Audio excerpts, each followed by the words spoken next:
దీపావళి మీ జీవితంలో వెలుగులు నింపాలని ఆశిస్తూ హరీష్ ది బెస్ట్ అకాడమీ అందిస్తోంది అన్ని ఆన్లైన్ కోర్సులపై భారీ తగ్గింపు. ఈ ఆఫర్ నవంబర్ 13వ తేదీ నుండి నవంబర్ 16వ తేదీ వరకు మాత్రమే. మరెందుకు ఆలస్యం? వెంటనే గూగుల్ ప్లే స్టోర్ నుండి Harish the best academy app ని డౌన్లోడ్ చేసుకోండి. Harish the best academy. Phone 8341116915. Hi friends, welcome to Harish academy. ఈరోజు వార్తల్లో నిలిచిన జాతీయ, అంతర్జాతీయ, రాష్ట్రీయ అంశాల గురించి, వార్తల్లో నిలిచిన వ్యక్తులు, అవార్డులు, పుస్తకాలు మరియు క్రీడా సంబంధిత సమాచారం, ఒక్కొక్క అంశాన్ని వివరంగా తెలుసుకునే ముందు కొన్ని హెడ్లైన్ చూద్దాం. ఈరోజు ప్యూర్టోరికో వార్తలు నిలిచింది అమెరికాకు సంబంధించి ప్రత్యేకవాదం అనే అంశం ఆధారంగా. దానికి సంబంధించిన అంశాలేంటి?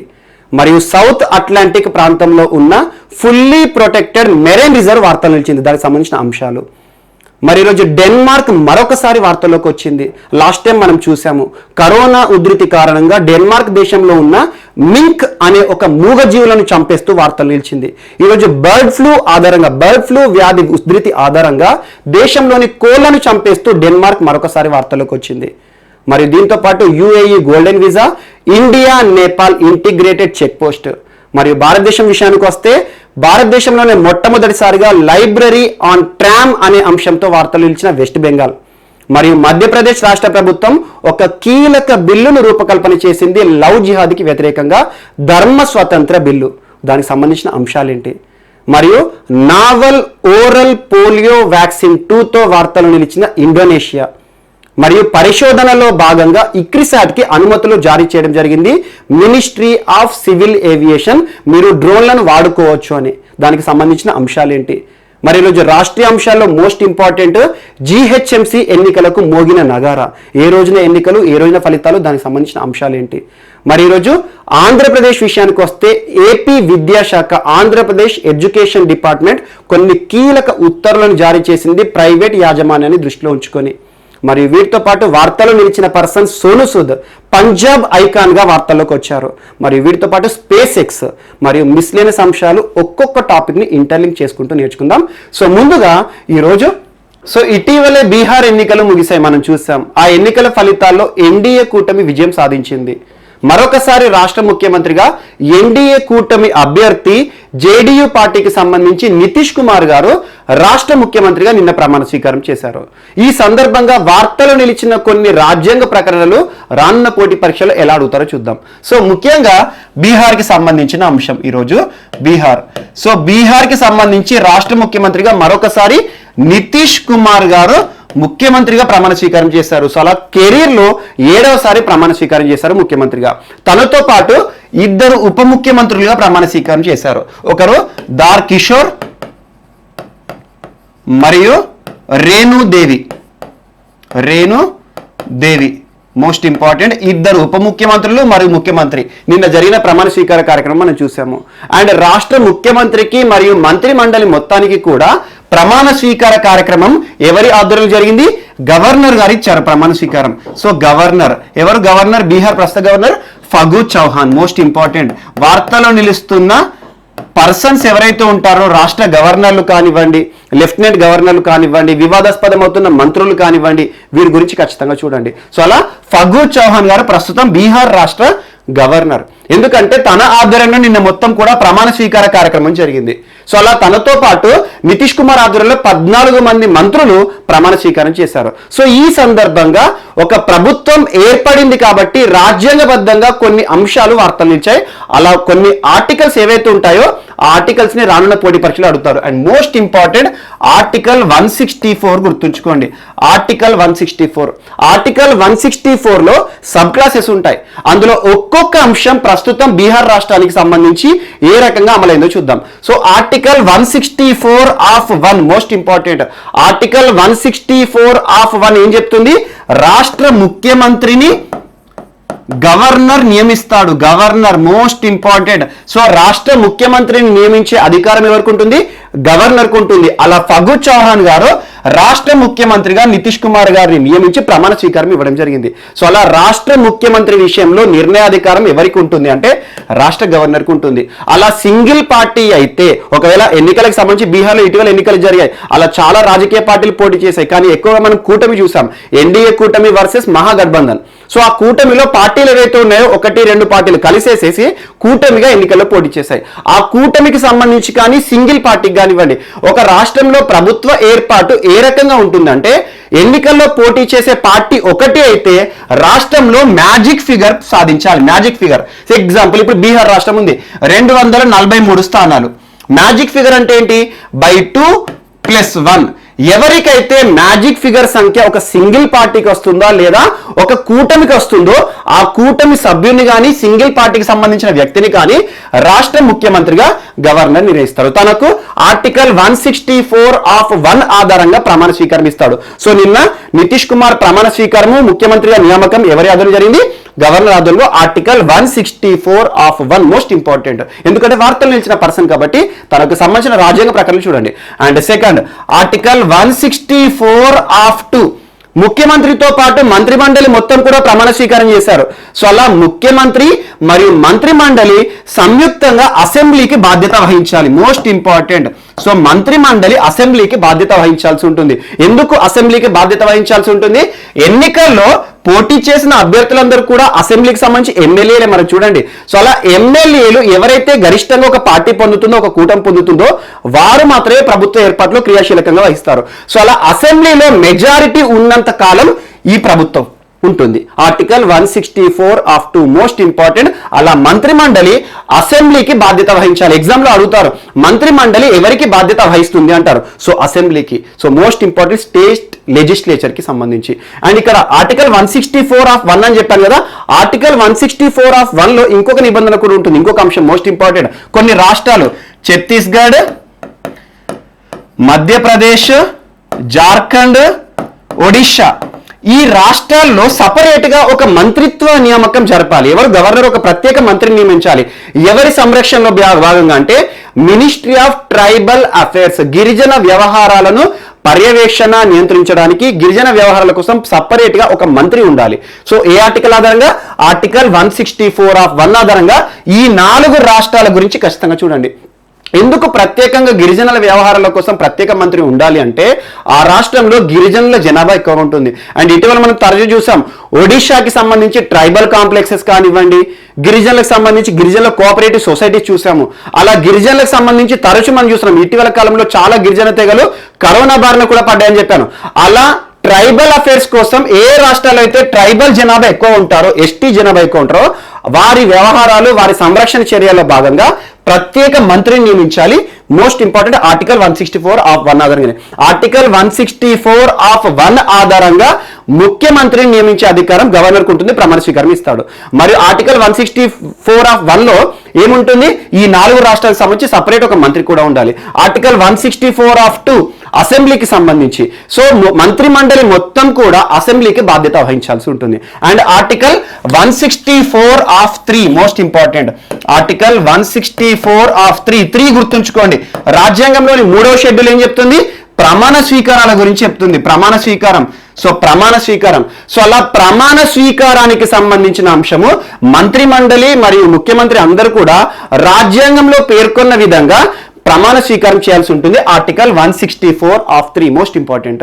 అండ్ ఆర్టికల్ 164(4) ముఖ్యమంత్రిగా కానీ మంత్రిగా కానీ, రాష్ట్ర మంత్రిగా కానీ ముఖ్యమంత్రిగా కానీ నియమించబడే ఒక వ్యక్తి ఏ సభలోనూ సభ్యత్వం లేనట్టయితే 6 నెలల కాలం వరకు తన పదవిలో కొనసాగవచ్చు. Most important.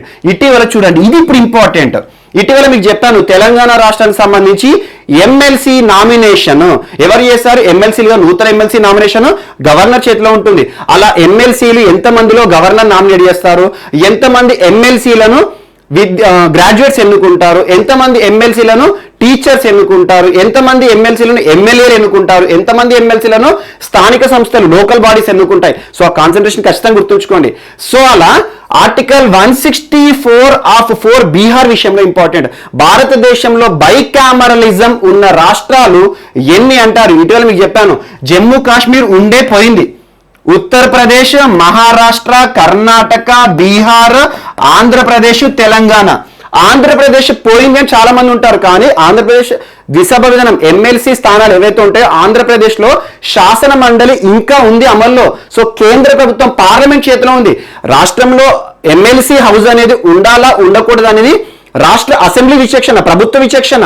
సో ప్రభుత్వం ఏం చేసింది, అసెంబ్లీలో బిల్లు పాస్ చేసింది, పంపింది. కానీ పార్లమెంట్ దానిపైన చర్య తీసుకుంటేనే ఆంధ్రప్రదేశ్లో ఆ ఎమ్మెల్సీ హౌస్ అనేది పోతుంది. సో అప్పటి వరకు అమల్లో ఉంటుంది. సో అలా ఈ రాష్ట్రాల్లో మాత్రమే ఎమ్మెల్సీలు ఉన్నారు. ఇటీవల మహారాష్ట్ర వార్తల నుంచి, ఎందుకంటే ముఖ్యమంత్రిగా నియమించబడే వరకు ప్రస్తుతం మహారాష్ట్ర ముఖ్యమంత్రి ఎవరు? ఉద్ధవ్ ఠాక్రే గారు. మహారాష్ట్ర ముఖ్యమంత్రిగా ఉన్న ఉద్ధవ్ ఠాక్రే గారు ఏ సభలో కూడా సభ్యత్వం లేకుండా ముఖ్యమంత్రిగా ప్రమాణ స్వీకారం చేశాడు. సో అలా ఏ సభలో లేకుండా కూడా ప్రమాణ స్వీకారం తీసుకుంటే 6 నెలల లోపల తను ఎమ్మెల్యేనన్నా కావాలి, లేదా ఆ రాష్ట్రంలో ఎమ్మెల్సీ హౌస్ ఉంటే ఎమ్మెల్సీగానన్నా కావాలి. సో ఆ రకంగా ఈ రోజు మహారాష్ట్ర వార్తలు నిలిచింది, ఉద్ధవ్ ఠాక్రే ఎమ్మెల్సీగా గెలుపొందాడు. అండ్ మోస్ట్ ఇంపార్టెంట్, ఇప్పుడు నితీష్ కుమార్ కూడా.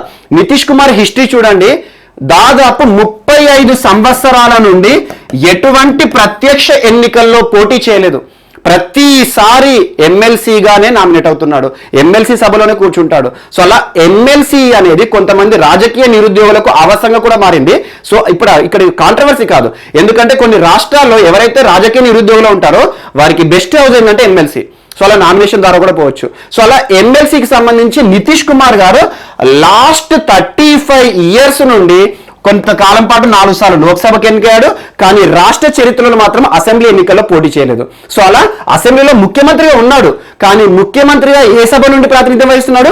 ఎమ్మెల్సీ సభలో అవుతున్నాడు. సో అలా బీహార్కి ఎమ్మెల్సీ సభ ఉంది కాబట్టి నితీష్ కుమార్ ఎమ్మెల్సీగా ఉంటున్నాడు. సో అలా ఏ సభలో సభ్యత్వం లేకున్నా కూడా 6 నెలల్లో ఏదో ఒక సభలో సభ్యత్వం తీసుకోవాలి, లేకపోతే తన పదవి పోతుంది. సో ముఖ్యమంత్రి అయినా మంత్రి అయినా. And article 164 of 5 most important, రాష్ట్ర మంత్రులు ఉంటారు కదా, మంత్రులకి ముఖ్యమంత్రికి ఇచ్చే జీతాలు వేతనాలు ఉంటాయి కదా, జీతభత్యాలు, వాటిని నిర్ణయించే అధికారం ఎవరికి ఉంటుంది అంటారు? రాష్ట్ర శాసనసభకు ఉంటుంది, అసెంబ్లీకి ఉంటుంది. సో అలా ఆర్టికల్ 164లో ఈ ఆర్టికల్స్ గుర్తుంచుకోండి. సో దీని గురించి చాలా ఉంటాయి, కొన్ని కేసెస్ కూడా ఉంటాయి. సో ఆ కేసెస్ కానీ ఇటీవల మీకు దీనికి సంబంధించిన స్పెషల్ వీడియో ఏదైతే ఉంటుందో దానికి సంబంధించిన అంశాలు ఏమైనా ఉంటే చూడండి. సో ఆర్టికల్ 164కి సంబంధించి ఈ అన్ని అంశాలు గుర్తుంచుకోండి. అండ్ దీంతో పాటు ఆర్టికల్ 164(1)A మోస్ట్ ఇంపార్టెంట్. ఎందుకంటే నిన్న నితీష్ కుమార్ గారు ప్రమాణ స్వీకారం చేశారు, 14 మంది మంత్రులు ప్రమాణ స్వీకారం చేశారు, 2 ఉప ముఖ్యమంత్రులు, అన్ని చూసాము.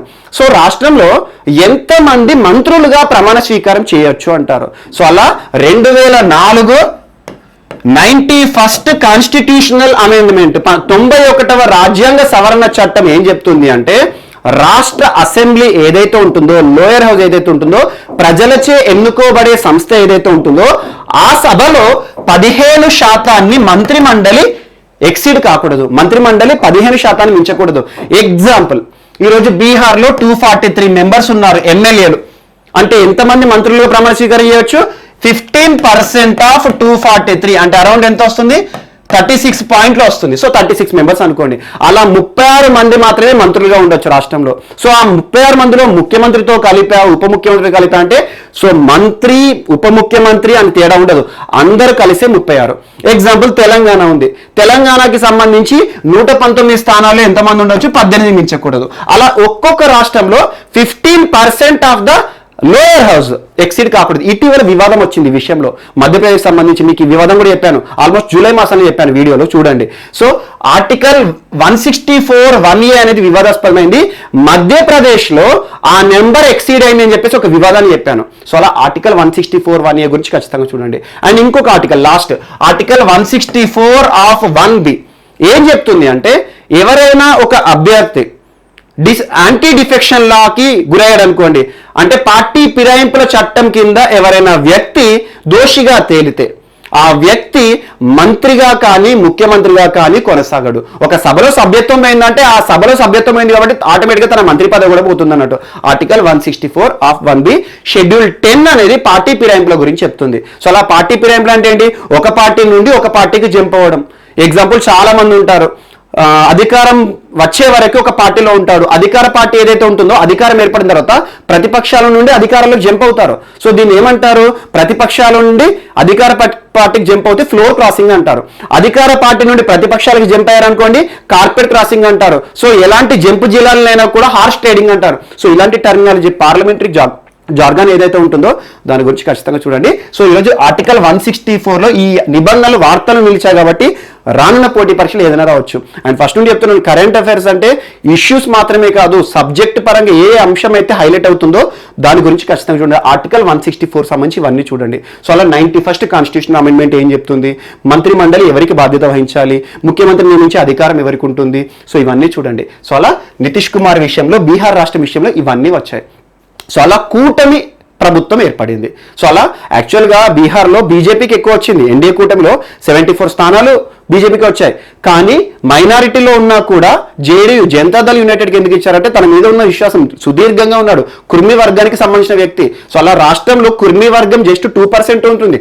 అయినా కూడా నితీష్ కుమార్ అగ్రకులానికి సంబంధించిన వ్యక్తి కాకుండా కూడా, ఒక యాదవ్ కాకుండా కూడా చాలా ఏళ్ల నుండి కూడా తను అధికారంలో ఉంటున్నాడు. తను చేసిన సంస్కరణలు కానివ్వండి, ప్రభుత్వ పనితీరు కానివ్వండి, అలా బీహార్కి సంబంధించి స్పెషల్ ఫోకస్ చూడండి, ఖచ్చితంగా ఎగ్జామ్లో అడుగుతారు. సో ఇది ఒక అంశం, ఈ రోజున వార్తలు ఇచ్చిన అంశాలను లింక్ చేశాను. అండ్ నెక్స్ట్ ఈరోజు మరొక అంశము మోస్ట్ ఇంపార్టెంట్, ఈరోజు వార్తల్లో నిలిచిన ప్యూర్టోరికో మోస్ట్ ఇంపార్టెంట్. ఇటీవల ప్యూర్టోరికో తరచూ వార్తలు నిలుస్తుంది. ప్యూర్టోరికో అనేది ఏ దేశానికి సంబంధించింది అంటారు? సో యునైటెడ్ స్టేట్స్ ఆఫ్ అమెరికాకి సంబంధించింది. యాక్చువల్గా ప్యూర్టోరికో ఈ ప్రాంతంలో ఉంటుంది, దీన్ని మ్యాక్సిమైజ్ చేశాను. సో ప్యూర్టోరికో అనే ప్రాంతం తరచూ వార్తలు ఇస్తుంది. Last 10 yearsలో 3 times separate state hood కోసం ప్రత్యేక ఉద్యమాలు చేస్తున్నారు ఇక్కడ నివసించే ప్రజలు. యాక్చువల్గా ప్యూర్టోరికో హిస్టరీ ఏంటంటే 1493 ఇయర్లో 1493 సంవత్సరంలో క్రిస్టోఫర్ కొలంబస్ దీన్ని కనుగొన్నాడు. ఆ తర్వాత ఇది స్పెయిన్ వారి చేతిలో ఉంది. చాలా ఏళ్ల పాటు ఆల్మోస్ట్ 4 centuries ఈ ప్యూర్టోరికో ప్రాంతం అంతా కూడా ఎవరి ఆధీనంలో ఉండే స్థావరం అంటే స్పానిష్ స్థావరం. సో అలా ఆ తర్వాత 1493 నుండి 1898 వరకు కూడా ఇదంతా స్పానిష్ చేతిలో ఉండే. సో 1898 సంవత్సరంలో ఈ ప్యూర్టోరికో ప్రాంతాన్ని స్పానిష్ వారి నుండి యుఎస్ చేజెక్కించుకుంది. ఆ తర్వాత 1917 నుండి ఈ ప్యూర్టోరికో ప్రాంతంలో నివసించే జనాలు ఎవరైతే ఉంటారో వారందరికీ కూడా పౌరసత్వాన్ని ఇస్తున్న దేశం అమెరికా. సో యుఎస్ సిటిజన్షిప్ ఉంటుంది ఇక్కడ. ఈ ప్యూర్టోరికో ఎక్కడ ఉంటుంది? కరేబియన్ సీ ప్రాంతంలో ఉంటుంది. Map pointing most important.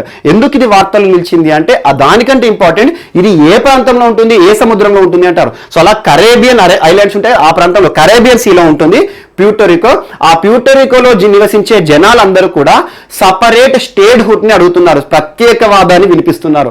అలా తరచూ వార్తలు ఇస్తుంది యుఎస్ ప్రభుత్వానికి వ్యతిరేకంగా మమ్మల్ని ప్రత్యేకంగా గుర్తించండి అని చెప్పేసి ఇటీవల ప్రత్యేకవాదంతో తరచూ వార్తల్లో నిలుస్తోంది ప్యూర్టోరికో అనే ఒక ప్రాంతం. సో ఆ ప్యూర్టోరికోకి సంబంధించి అంతకుముందు స్పానిష్ 4 centuries, దాదాపు 4 centuries వరకు స్పానిష్ చేతిలో ఉండే. 1898లో దాని అనెక్సేషన్ యుఎస్ తీసుకుంది, సో స్పానిష్ వారి నుండి. ఆ తర్వాత 1917 నుండి ప్యూర్టోరికోలో నివసించే ప్రజలందరికీ కూడా యుఎస్ ప్రభుత్వం సిటిజన్షిప్ ఇస్తుంది. కానీ వీరికి రావాల్సిన హక్కుల విషయంలో చాలా వరకు ఉల్లంఘనలు జరుగుతున్నాయి.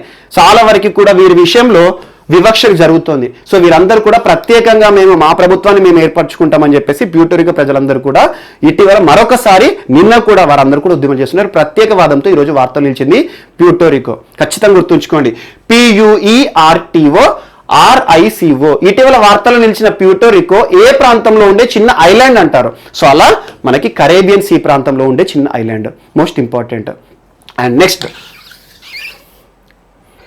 ఈరోజు ట్రిస్టాన్ డా కున్హా వార్తలు నిలిచింది. ట్రిస్టాన్ డా కున్హా ఇది ఎక్కడ ఉంటుందంటే సౌత్ అట్లాంటిక్ ప్రాంతంలో ఉంటుంది. సౌత్ అట్లాంటిక్ లార్జెస్ట్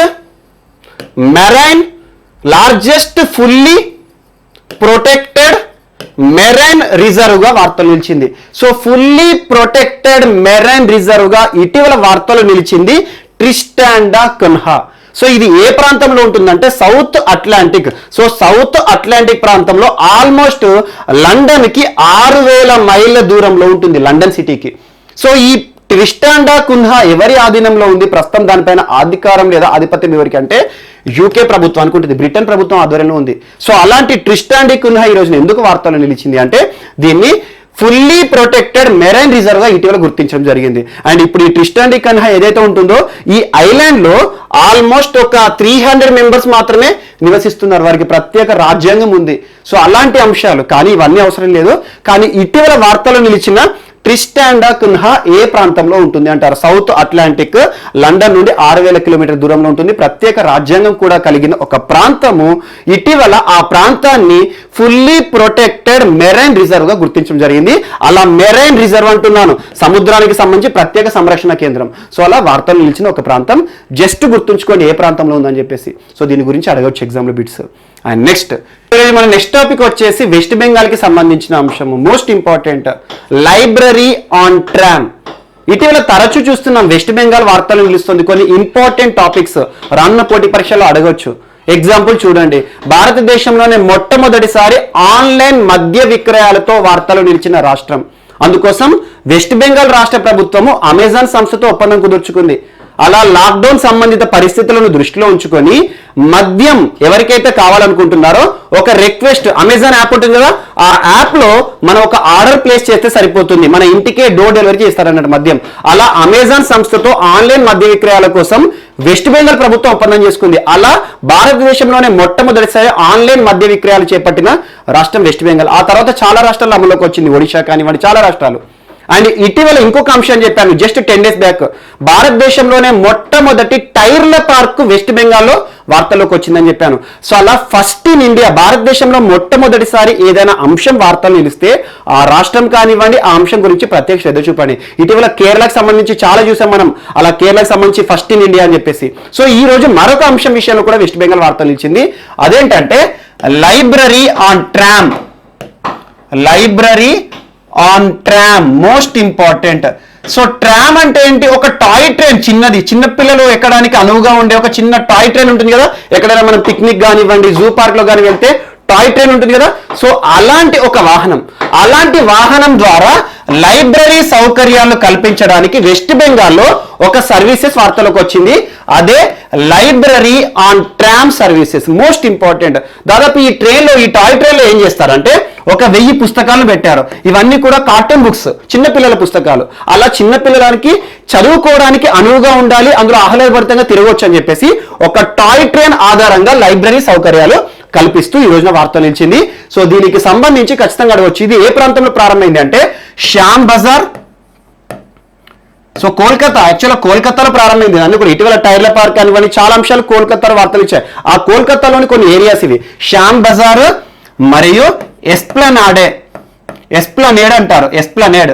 ఇటీవల ఎస్ప్లనేడ్ కి సంబంధించిన ప్రాంతం ఎప్పుడు చెప్పానంటే భారతదేశంలో మొట్టమొదటి టైర్ల పార్క్ ఈ ప్రాంతంలో ఏర్పడింది. అండ్ గరియాహట్.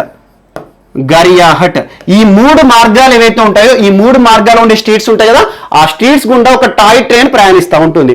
ఆ టాయ్ ట్రైన్ లో చిన్నపిల్లలు ఎక్కవచ్చు, దాదాపు 1000కి పైగా పుస్తకాలను చదువుకోవచ్చు అన్నట్టు. అలా ఎంజాయ్మెంట్ ఉంటుంది, at the same time library సౌకర్యాలు తీర్చేవారు మొత్తం. అలా మొట్టమొదటి లైబ్రరీ ఆన్ ట్రామ్ సర్వీసెస్ తో వార్తలు ఇచ్చింది వెస్ట్ బెంగాల్ సంబంధించి కోల్కతా. సో దీన్ని ఎవరు ఏర్పాటు చేశారంటే వెస్ట్ బెంగాల్ ట్రాన్స్పోర్ట్ కార్పొరేషన్ మరియు Apeejay Anand children's library, Apeejay Anand children's library మరియు West Bengal transport corporation. Transport అంటున్నాను, ఇది ఒక సంచార లైబ్రరీ. So most important. సో దీని గురించి చూడండి, ఎందుకంటే భారతదేశంలో ఇలాంటి ఒక టాయ్ ట్రైన్ లో పుస్తకాలు పెట్టేసి చిన్నపిల్లల కోసం లైబ్రరీ సౌకర్యాలు ఎప్పుడు వార్తలు లేదు. సో అలా ఒక టాయ్ ట్రైన్ ద్వారా, ఒక ట్రామ్ సర్వీసెస్ ద్వారా లైబ్రరీ సౌకర్యాలతో ఈరోజు వెస్ట్ బెంగాల్ వార్తలు నిలిచింది. మోస్ట్ ఇంపార్టెంట్, అడగవచ్చు రానున్న పోటీ పరీక్షల్లో. అండ్ నెక్స్ట్ ఈరోజు మధ్యప్రదేశ్కి సంబంధించి ఒక అంశం వార్తలు నిలిచింది, most important, Madhya Pradesh. So Madhya Pradesh ప్రభుత్వం ఒక తీర్మానాన్ని రెడీ చేస్తుంది. ఇప్పుడు అసెంబ్లీ సమావేశాలు జరగబోతున్నాయి కదా, ఆ అసెంబ్లీ సమావేశాల్లో ఒక డ్రాఫ్ట్ బిల్లును రెడీ చేస్తాయి. బిల్లు సో చట్టంగా మారలేదు. ఆ డ్రాఫ్ట్ బిల్లు దేనికి వ్యతిరేకంగా అంటే లవ్ జిహాద్. సో దీని పేరేం పెట్టారంటే మధ్యప్రదేశ్ ధర్మ స్వతంత్ర బిల్లు. ధర్మ స్వతంత్ర బిల్లు మోస్ట్ ఇంపార్టెంట్. మధ్యప్రదేశ్ ధర్మ స్వతంత్ర బిల్లు ఒకవేళ అసెంబ్లీ ఆమోదం పొందిందనుకోండి, ఈ బిల్లు చట్టంగా అమలవుతుంది. దేనికి వ్యతిరేకంగా? లవ్ జిహాద్. సో దీనికి సంబంధించి మధ్యప్రదేశ్ రాష్ట్ర ముఖ్యమంత్రి శివరాజ్ సింగ్ చౌహాన్ గారు, ఇటీవల మనం మధ్యప్రదేశ్ ఉప ఎన్నికలు చూసాము, ఆల్మోస్ట్ 28 స్థానాల్లో 20 స్థానాలు గెలుచుకుంది. ప్రభుత్వం ఈ రోజు స్థిరంగా ఏర్పడింది మధ్యప్రదేశ్లో. సో అలా ఇటీవల రాజకీయ సంక్షోభాలు అవన్నీ అయిపోయినాయి. సో ఈ రోజు తటస్థ ప్రభుత్వం, ఒకటి స్థిరమైన ప్రభుత్వం ఏర్పడింది. సో అలా శివరాజ్ సింగ్ చౌహాన్ సంబంధించి ప్రభుత్వం ఈరోజు శివరాజ్ సింగ్ చౌహాన్ ముఖ్యమంత్రి గారు ఏం ప్రసంగించారంటే, రాష్ట్రంలో ఎక్కువగా ప్రేమ పేరుతో లేదా పెళ్లిల పేరుతో బలవంతంగా మత మార్పిడి చేసుకుంటున్నారు, పెళ్లి చేసుకున్న తర్వాత మత మార్పిడి చేయాలని చెప్పేసి మహిళలను హింసిస్తున్నారు అని చెప్పేసి దాన్ని అరికట్టడానికి ధర్మ స్వతంత్ర బిల్లును తీసుకొస్తాము. ఎవరైతే వివాహం తర్వాత బలవంతంగా స్త్రీకి ఇష్టం లేకుండా మతాన్ని మార్పిడి చేసుకోమని బలవంతం చేస్తే వారి మీద కఠిన కారాగార శిక్ష, ఫైన్ విధిస్తామని చెప్పేసి ఇవన్నీ అంశాలు ఇందులో పొందుపరచడం జరిగింది. సో ఇటీవల మనం లవ్ జిహాద్ కాన్సెప్ట్ చూసాము. ప్రేమ పేరుతో ఏం జరుగుతుంది అంటే, కొంతమంది అమ్మాయిలని ట్రాప్ చేస్తున్నారని చెప్తున్నారు. అంటే ఏంటి? ప్రేమిస్తున్నా అని చెప్పేసి ప్రేమించిన తర్వాత మత మార్పిడి చేయడానికి, అలా ముస్లిమ్స్గా మార్చడానికి, హిందువులను ముస్లింగా మార్చే ప్రక్రియ కోసం లవ్ అనే ఒక అంశాన్ని తీసుకుంటున్నారు, పెళ్లి అనే అంశాన్ని తీసుకుంటారని చెప్తున్నారు. అండ్ ఇంకొక అంశాన్ని చెప్పారు ముఖ్యమంత్రి. సో మేము ప్రేమ పెళ్లిళ్లకు వ్యతిరేకం కాదు, కులాంతర మతాంతర వివాహాలను కూడా మేము ప్రోత్సహిస్తాం. కానీ ఎవరైనా కూడా నిజమైన ప్రేమ అనుకుంటే పెళ్లికి 1 month బిఫోర్ డిస్ట్రిక్ట్ మెజిస్ట్రేట్ ఉంటాడు కదా, ఆ మెజిస్ట్రేట్ దగ్గర నేను మత మార్పిడి చేసుకుంటానని చెప్పేసి పెళ్లికి ముందు మత మార్పిడి చేసుకోండి మీకు ఇష్టం ఉంటే. కానీ పెళ్లి అయిన తర్వాత మత మార్పిడి చేసుకుంటే మాత్రం ఈ బిల్లు ద్వారా శిక్షార్హులు అవుతారని చెప్పేసి ఒక బిల్లు తీసుకొచ్చింది. ఇప్పటివరకు మనం చూస్తున్నాం లవ్ జిహాద్కి వ్యతిరేకంగా హర్యానా వార్తలు నిలిచింది, కర్ణాటక వార్తలు నిలిచింది, యూపీ రామ్ నామ్ సత్య అన్నది. మరి దాంతోపాటు ఒక చట్టాన్ని తీసుకొస్తాము లవ్ జిహాద్ అరికట్టడానికి అని చెప్పేసి. ఈరోజు అదే దారిలో మధ్యప్రదేశ్ కూడా వార్తలు నిలిచింది. సో ఈ రాష్ట్రాలన్నింటిలో కూడా పరిపాలిస్తున్న ప్రభుత్వాలు మనకు ముఖ్యంగా బీజేపీ. సో అలా బీజేపీ పరిపాలిస్తున్న ప్రాంతాల్లో ఎక్కువగా లవ్ జిహాద్ కాన్సెప్ట్ ఎక్కువ ఈ మధ్యలో వినిపిస్తుంది. సో అలా లవ్ జిహాద్కి వ్యతిరేకంగా ధర్మ స్వతంత్ర బిల్లుని తీసుకొస్తూ వార్తలు నిలిచింది మధ్యప్రదేశ్ రాష్ట్ర ప్రభుత్వం.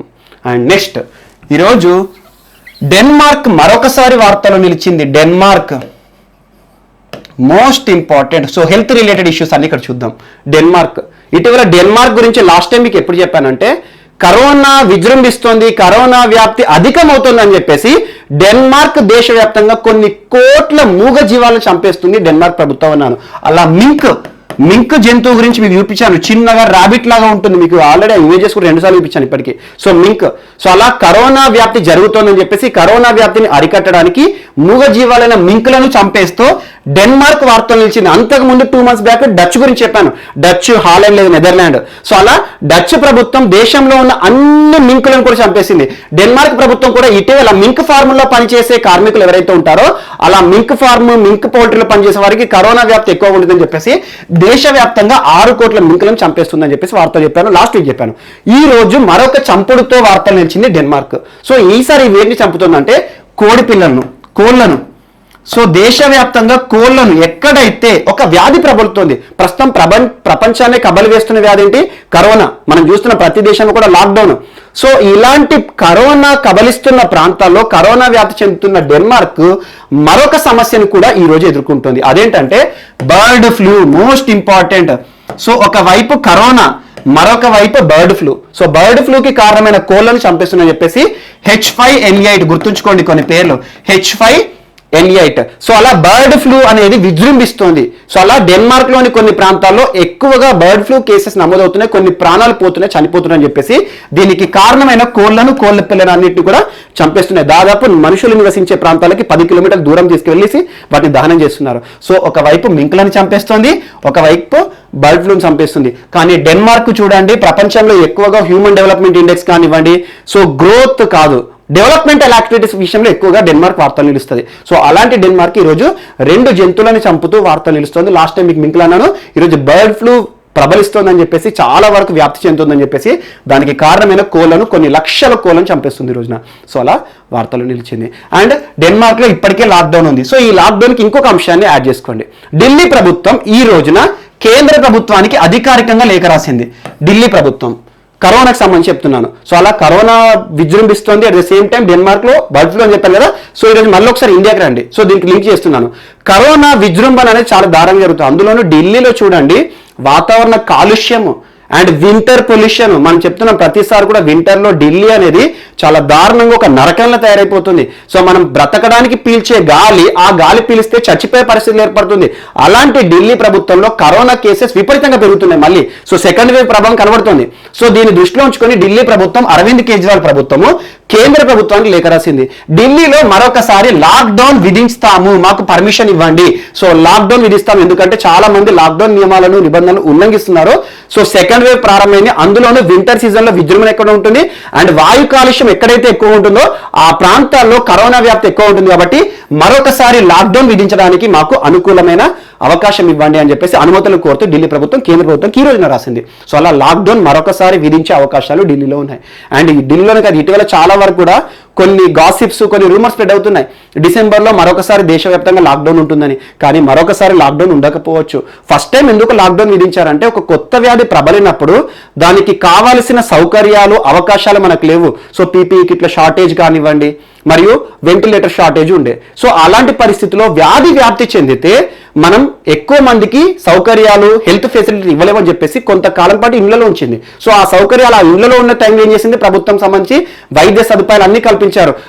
ఇన్స్టెంట్ గా తాత్కాలిక వైద్య శిబిరాలను కానివ్వండి, క్వారంటైన్ కేంద్రాలను, ట్రైన్లన్నింటి కూడా క్వారంటైన్ మార్చడం, సో పీపీఈ కిట్ల దిగుమతులు తయారు చేయడము, at the same time ventilator తయారు చేయడము, సో ఇలాంటివన్నీ తయారు చేశారు. సో అలా ఆ సమయం కోసం అని చెప్పేసి కరోనా కేసెస్ తగ్గుతాయని కాదు, ఈ సమయం ప్రభుత్వానికి కావాలని లాక్డౌన్ విధించారు. సో ఇప్పుడు అన్ని పరిస్థితులు ఉన్నాయి కాబట్టి ఒకవేళ కేసెస్ ఎక్కువగా వచ్చినా కూడా మనకు కావాల్సిన ట్రీట్మెంట్ సంబంధించిన అవకాశాలు కాబట్టి మరొకసారి లాక్డౌన్ విధించకపోవచ్చు. అండ్ ఇంకొక అంశం, ఈ రోజు NOPV2 కూడా వార్తలు నిలిచింది, health related issue. NOPV2 naval oral polio vaccine 2. Novel అంటే ఏంటి, నవీనం అంటే కొత్తది అన్నట్టు, మోడర్న్. నావెల్ అనే పదం ఎక్కడ ఉన్నా కూడా అది కొత్తది అన్నట్టు. నావెల్ కరోనా వైరస్ అంటున్నాను, కరోనా వైరస్ కొత్తది కాదు, కరోనా వైరస్ పాతది. చాలా 10 ఏళ్ల కాల కింద పుస్తకాల్లో కూడా కరోనా వైరస్ అని ఉంది. మనం వాడే డెటాల్ పైన కూడా కరోనా వైరస్ పైన పనిచేస్తుందని ఉంటుంది. కానీ ఈసారి మనం చూస్తుంది నావెల్ కరోనా వైరస్. సో అలాంటిది ఓరల్ పోలియో వ్యాక్సిన్ విషయంలో నావెల్ ఓరల్ పోలియో వ్యాక్సిన్ తో వార్తలు నిలిచింది. NPOV2తో ఇండోనేషియా, ఇటీవల ఇండోనేషియాలో ఉండే ఒక సంస్థ BT ఫార్మా కంపెనీ, ఆ సంస్థ తయారు చేసిన నావల్ పోలియో వైరస్ వ్యాక్సిన్ ఏదైతే ఉంటుందో ఆ వ్యాక్సిన్ ని WHO ఈరోజు లిస్ట్ చేసింది. లిస్టెడ్ అంటే ఏంటి, దీన్ని శాస్త్రీయంగా వాడవచ్చు. ఎక్కడైతే ప్రపంచంలో పోలియో కేసెస్ విజృంభణ జరుగుతుందో, ఇప్పటికి కూడా పోలియో కేసెస్ జరుగుతున్నాయి, అలాంటి పోలియో కేసెస్ విజృంభణ దృష్టిలో ఉంచుకొని ఆ ప్రాంతాల్లో పోలియోని అరికట్టాలి, పోలియోని అంతమొందించాలని చెప్పేసి నావెల్ ఓరల్ పోలియో వ్యాక్సిన్ ని ప్రయోగించవచ్చు అని చెప్పేసి అధికారికంగా WHO కొన్ని దేశాలకు సజెస్ట్ చేస్తుంది. భారతదేశం ఉంది పోలియో విషయంలో పోలియో ఫ్రీ నేషన్ గా అవతరించింది. కానీ కొన్ని దేశాలు, ఆఫ్రికా కానివ్వండి, కొన్ని దేశాలు, ఇంకా కొన్ని మారుమూల దేశాలు, చిన్న చిన్న దేశాలు, అభివృద్ధికి నోచుకునే దేశాలు, ఆ దేశాల్లో ఇప్పటికి కూడా పోలియో ఉంది. సో అలాంటి పోలియో ప్రబలిస్తున్న ప్రాంతాలు ఏవైతే ఉంటాయో అక్కడ ఈ వ్యాక్సిన్ ని ప్రయోగించండి, అద్భుతమైన ఫలితాలు ఉంటాయని చెప్పేసి WHO ఈరోజు NOPV2 వ్యాక్సిన్ ని సజెస్ట్ చేస్తుంది. దీన్ని ఎవరు తయారు చేస్తారంటే Indonesia based pharma company. And Indonesia గుర్తుంచుకోండి సరిపోతుంది. అండ్ ఇటీవల భారత ప్రభుత్వం ఇంకొక అంశము, న్యూమోనియా వ్యాధి, న్యూమోనియా. సో న్యూమోనియా వ్యాధి, చిన్నపిల్లలు న్యూమోనియా వ్యాధితో చాలా మంది చనిపోతున్నాయి. ఇటీవల మీకు చెప్పాను, international vaccine access centre just 3 days back చూడండి, ఇంటర్నేషనల్ వ్యాక్సిన్ యాక్సెస్ సెంటర్. ఏ రోజు అంటే మీకు దీపావళి పండుగ రోజు చెప్పాను. International vaccine access centre report ఆధారంగా భారతదేశం 90% వ్యాక్సినేషన్ సౌకర్యం తీర్చింది. ఎసెన్షియల్ 5 వ్యాక్సిన్స్ ఈ రోజు చిన్నపిల్లలందరికీ ఇస్తుంది. ప్రపంచవ్యాప్తంగా ఎక్కువగా మరణాల రేటు న్యూమోనియా, డయోరియా, ఇటువంటి డయోరియా వ్యాధి బారిన పడి చిన్నపిల్లలు చనిపోతున్నారు కదా, అలా 29% ఈ రోజు మరణాలు, ఇన్ఫాంట్ మోర్టాలిటీ వీటి బారిన పడి. సో అందుకోసం భారత ప్రభుత్వం ఏం చేస్తుందంటే న్యూమోనియా వ్యాధి ఏదైతే ఉంటుందో చిన్నపిల్లలకు సంబంధించి దాన్ని అరికట్టడానికి న్యూమోనియా పైన ప్రత్యేక క్యాంపెయిన్ ని ప్రారంభించింది ministry of health and family welfare. So కేంద్ర ఆరోగ్య శాఖ మంత్రి హర్షవర్ధన్ గారు. సో అలా మినిస్ట్రీ ఆఫ్ హెల్త్ వారు న్యూమోనియాపై ప్రజల్లో అవగాహన తీసుకురావడం, చిన్నపిల్లలు న్యూమోనియా బారిన పడకుండా కాపాడడానికి ఒక క్యాంపెయిన్, 3 months క్యాంపెయిన్ ని ప్రారంభించింది. Most important. సో ఇటీవల ఈ IVAC గురించి చూడండి, ఖచ్చితంగా అడిగే అవకాశాలు ఉన్నాయి. సో ఇదొకటి కూడా ఇంపార్టెంట్. అండ్ కరోనాకి సంబంధించి ఇంకొక అంశం ఇక్కడ యాడ్ చేసుకోండి. ఇటీవల 17th virtual India Asian summit అని చెప్పాను, భారత ప్రధాని మాట్లాడారని చెప్పేసి. సో అలా 17th ఇండియా సమ్మిట్ లో, వర్చువల్ సమ్మిట్ లో భారత ప్రధాని $1 million Asian association of south east Asian nations అంటే ఏంటో చెప్పాను మీకు.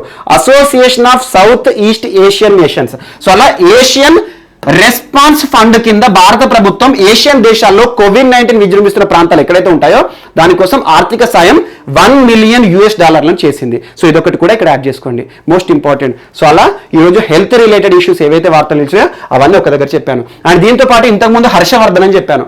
So ministry of health, ministry of science and technology, ministry of earth sciences మూడింటికి కూడా హర్షవర్ధన్ గారు ప్రస్తుతం మంత్రి గారు, కేంద్ర మంత్రి. సో తను ఇటీవల ఒక మీటింగ్ అటెండ్ అయ్యారు, దీనికి లింక్ చేసుకోండి.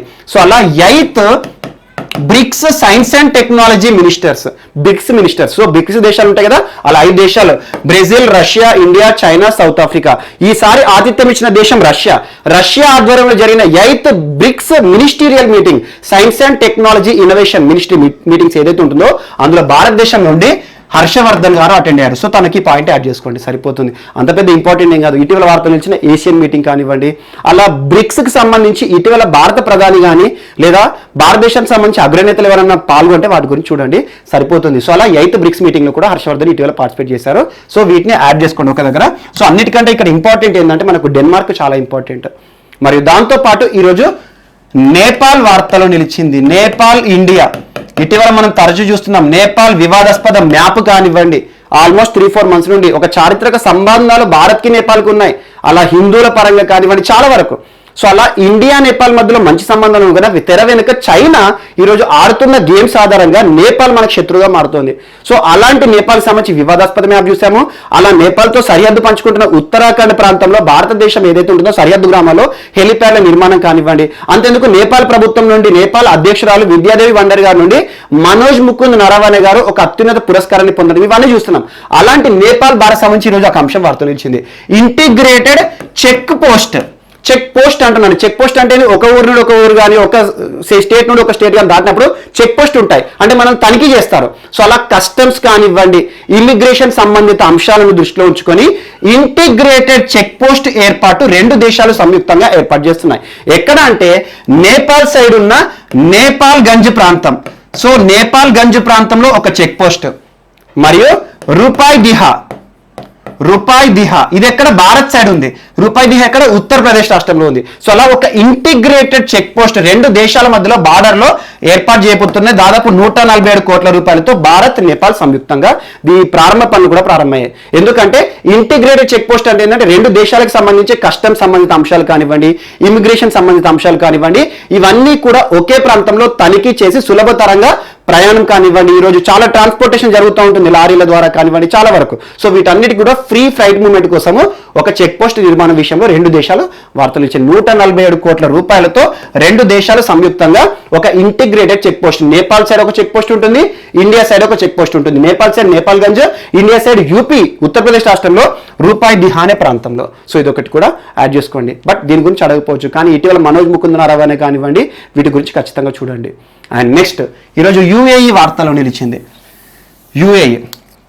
సో యుఏఈ గురించి లాస్ట్ టైం ఎప్పుడు చెప్పాను మీకు, కఠిన చట్టాలకు పేరు పొందిన యుఏఈ ఇటీవల ఒక సులభతర చట్టాన్ని తీసుకొచ్చిందని చెప్పాను. అలా యువతను దృష్టిలో ఉంచుకొని స్వేచ్ఛా మద్యపానాన్ని అనుమతించింది మరియు సహజీవనం, లివింగ్ రిలేషన్స్ ను కూడా లీగల్ చేసేసింది.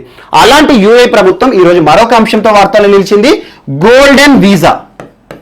సో గోల్డెన్ వీసా లేదా permanent residency program. So golden visa అంటే ఏంటంటే ముఖ్యంగా విద్యావేత్తలు కానివ్వండి, పారిశ్రామికవేత్తలు కానివ్వండి, ఎవరైతే యుఏఈలో ప్రపంచవ్యాప్తంగా వచ్చి స్థిరపడిన వారు ఉంటారో, అక్కడ దేశం కోసం ఆర్థిక వృద్ధిలో తోడ్పడే వారు ఉంటారో వారి కోసము సులభతరంగా అక్కడ ఉండవచ్చు అని చెప్పేసి దాదాపు 10 సంవత్సరాలు లేదా 5 నుండి 10 సంవత్సరాలు వీసా ప్రోగ్రామ్ ఇస్తుంది.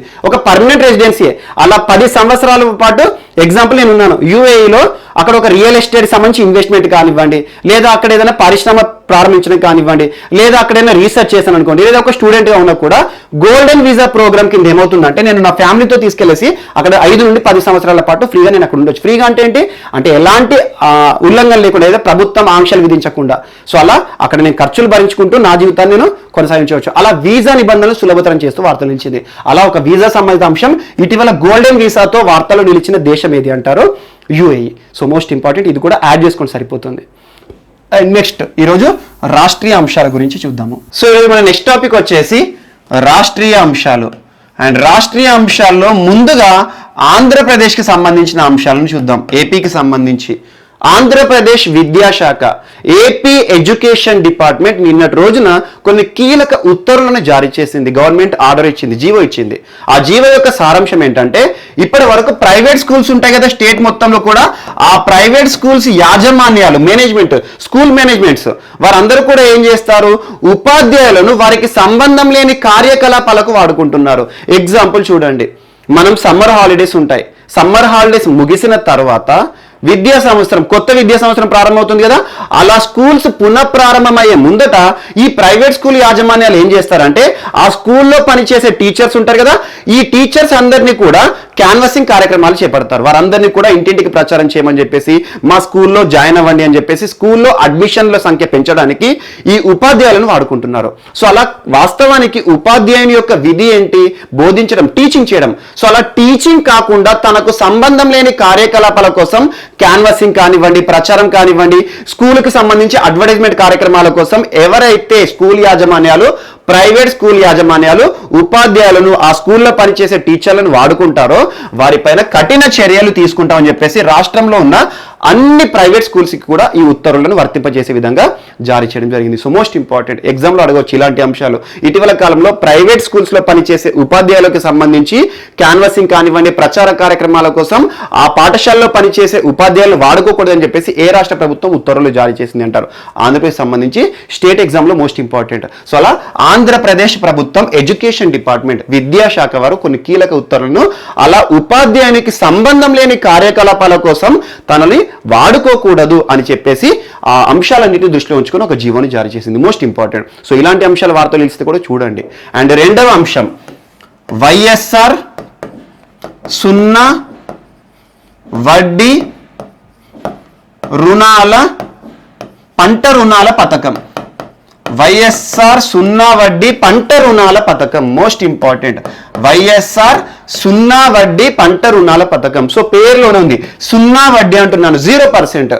ఏదైనా మనం అప్పులు తీసుకున్నాం అనుకోండి, దానికి ఎంతో కొద్ది మొత్తంలో ఇంట్రెస్ట్ అనేది మనం పే చేస్తాం. సో దాన్ని వడ్డీ అంటాం. సో అలా వడ్డీ ఏంటి, చక్ర వడ్డీ ఏంటి, బారు వడ్డీ, ఇవన్నీ మనం వింటూ ఉంటాం కదా. సో అలా వడ్డీ ఏదైతే ఉంటుందో, రైతులు తన అవసరాల కోసం పంట పండించడానికి ఏదైతే రుణాలు తీసుకుంటాడో బ్యాంకుల నుండి, ఆ రుణాల పైన 0 ఇంట్రెస్ట్ కల్పిస్తూ ప్రభుత్వం ప్రారంభించిన పథకం. అండ్ ఇంకొక అంశం గుర్తుంచుకోండి, ఇది వెంటనే ఇమ్మీడియట్ అమలు కాదు. ఎగ్జాంపుల్ 2019 ఇయర్ ఉంది, 2019 సంవత్సరంలో గాను ఆ 2019లో రాష్ట్రంలో ఉండే ఎగ్జాంపుల్ 14.58 లక్షల మంది వ్యవసాయ రైతులు 2019లో పంట రుణాలు తీసుకున్నారు, సకాలంలో వీటిని చెల్లించడం జరిగింది. అండ్ రుణాలు తీసుకున్నప్పుడు సకాలంలో మనం చెల్లించాలి, లేకపోతే మన సిబిల్ స్కోర్ పోవడం కానివ్వండి, చాలా వరకు కూడా మనం ఇబ్బందులు ఎదుర్కొంటాం ఫ్యూచర్లో. సో అలా ఈఎంఐ, ఈక్వేటెడ్ మంత్లీ ఇన్స్టాల్మెంట్ ఖచ్చితంగా పే చేయాలి ఏ రుణం తీసుకున్నా కూడా. సో అలా రాష్ట్రంలో ఎవరైతే రైతులు పంట పెట్టుబడి కింద రుణాలను తీసుకున్నారో, ఆ రుణాలను సకాలంలో చెల్లించిన వారికి ఈ రుణాల పైన వడ్డీ కడుతూ ఉంటారు కదా. మనం కట్టే మంత్లీ ఈక్వేటెడ్ మంత్లీ ఇన్స్టాల్మెంట్ ఉంది కదా, నెల నెల మనం కట్టే అమౌంట్ ఏదైతే ఉంటుందో బ్యాంకుకి, ఆ సోర్స్ కి, ఆ కట్టే అమౌంట్ లో అసలు ఉంటుంది, వడ్డీ ఉంటుంది, రెండు ఉంటాయి.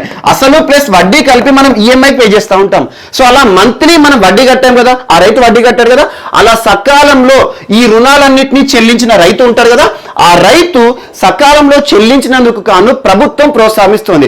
తను ఏదైతే మంత్లీ ఇంట్రెస్ట్ సకాలంలో కట్టాడో వాటన్నిటిని కూడా, ఆ వడ్డీ ఉంటుంది కదా, ఆ వడ్డీ మొత్తాన్ని కూడా రైతు అకౌంట్ లో జమ చేసే కార్యక్రమం. మోస్ట్ ఇంపార్టెంట్, అర్థమయ్యే ఉంటుంది. అంటే ఏంటి, ఎగ్జాంపుల్ నేను ఒక రైతుని, ఈ సంవత్సరం పంట పండించడానికి నాకు పెట్టుబడి కావాలి. సో పెట్టుబడి కావాలంటే ఏం చేయాలి, బ్యాంకులను ఆశ్రయిస్తాను. సో అలా బ్యాంకులను ఆశ్రయించి బ్యాంకులను ఎంతో కొంత అమౌంట్ నేను తీసుకుంటాను. సో బ్యాంకులను ఏం చెప్తాను, మంత్లీ ఇంత అమౌంట్ కడతాను, లేకపోతే మొత్తం ఒకసారి మళ్ళీ తిరిగి కడతానని చెప్పేసి మనం చూస్తాం. అలా మంత్లీ ఈక్వేటెడ్ మంత్లీ ఇన్స్టాల్మెంట్ ఏదైతే ఉంటుందో, మంత్లీ మనం కట్టే కొంత మొత్తం ఏదైతే ఉంటుందో అందులో అసలు వడ్డీ ఉంటుంది, ఏ రుణమైనా సరే. సో అలా మంత్లీ మనము సిన్సియర్గా పే చేసినందుకు మనకు ప్రభుత్వం ప్రోత్సాహం ఏమిస్తుంది. సో వీరు మంచిగా సిన్సియర్గా ఈ రుణం మొత్తం కూడా బ్యాంకుకు తిరిగి చెల్లించారు. సో ఆ రుణం మీద ఎంతైతే తను వడ్డీ చెల్లించాడో ఆ వడ్డీని తిరిగి తన బ్యాంక్ అకౌంట్ లోకి చెల్లిస్తుంది. ఆటోమేటిక్ ఏమవుతుంది, తను తీసుకున్న రుణానికి ఎటువంటి ఇంట్రెస్ట్ ఉండట్లేదు. సో అలాంటి పథకమే వైఎస్ఆర్ సున్నా వడ్డీ రుణాల పథకం ప్రభుత్వం ప్రారంభించింది. అలా 2019 సంవత్సరానికి గాను దాదాపు రాష్ట్రంలో 14.58 లక్షల మంది రైతులు రుణాలు తీసుకొని సకాలంలో విధిగా చెల్లించారు వారు సిన్సియర్ గా. సో ప్రభుత్వం వారికి ఏమిస్తుంది ప్రోత్సాహం? 510 కోట్ల రూపాయలను ఈ రోజు ప్రభుత్వం విడుదల చేసింది. రాష్ట్రంలో ఈ రైతులు ఎవరైతే ఉంటారో సిన్సియర్ గా పే చేసిన రుణాలు ఉంటాయి కదా, వాటి మీద వారు ఏదైతే వడ్డీ చెల్లించారో ఆ వడ్డీ మొత్తాన్ని కూడా ప్రభుత్వం వీరి అకౌంట్ లో తిరిగి చెల్లించడానికి ఇంత మొత్తంలో ప్రభుత్వం ఈ రోజున విడుదల చేసింది. Most important. అలా రాష్ట్రంలోని 14.58 లక్షల మంది రైతులకి ఈరోజు ప్రోత్సాహకంగా వైఎస్ఆర్ సున్నా వడ్డీ రుణాల పథకాన్ని అమలు చేస్తూ ప్రభుత్వం ప్రారంభించింది. Most important. సో అలా రైతుకి డైరెక్ట్ బెనిఫిట్ ట్రాన్స్ఫర్ అంటే రైతు అకౌంట్ లోనే నేరుగా తను కట్టిన వడ్డీ మొత్తం ఉంటుంది కదా, ఆ వడ్డీ మొత్తాన్ని కూడా ప్రభుత్వమే జమ చేస్తుంది. అలా ఎంతెంత రైతు ఎంత తీసుకున్నాడు, దాని మీద ఎంత వడ్డీ కట్టాడు, ఇవన్నీ కూడా అమలు చూస్తారు. అవన్నీ చూసేసి ఎగ్జాంపుల్ నేను వడ్డీ కింద ఒక 5,000 కట్టాను అనుకోండి బ్యాంకు, 5,000 నాకు తిరిగి చెల్లిస్తారు. ఒకవేళ నేను 2 లక్షల బ్యాంకు రుణాన్ని తీసుకున్నాను అనుకోండి, దానికి 10,000 వడ్డీ నేను కట్టాను అనుకోండి, ఆ 10,000 నాకు చెల్లిస్తారు.